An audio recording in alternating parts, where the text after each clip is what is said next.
Kryebashkiaku i Tiranës Erion Velia i ka reaguar për herë të parë pas vendimit të gjykatës kushtetuese që në datën 3 nëntor e cilësoi antiligjor shkarkimin e tij. Velia e nis reagimin e shkurtër duke sqaruar se për shkak të izolimit vetëm tani u krijua mundësia që të flasë për fitoren e arritur në kushtetuese.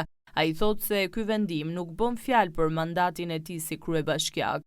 Vendimi i gjykatës kushtetuese nuk ishte një vendim për të më kthyer mandatin mua, por për t'u kthyer atyre që ju përket, popullit të Tiranës. Ky nuk është një vendim për një njeri, por për demokracinë shqiptare, për votën e lirë dhe për çdo qytetar që beson se pushteti buron nga populli dhe i përket atij.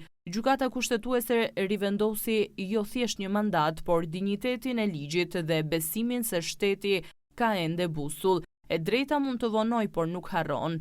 Velia i mbyll reagimin duke premtuar se do të bëjë gjithçka që puna të vijojë dhe se do të kërkojë pa u ndalur që të mos pengohet të ushtrojë mandatin që i ka besuar qytetarët. Reagimi i kryebashkiakut të Tiranës pason deklaratën e kryeministrit Rama që në podcastin Flasim tha këtë të premte se kushtetuesja duhet të lirojë Veliajn, sepse Tirana nuk mund të qëndrojë gjatë pa kokë.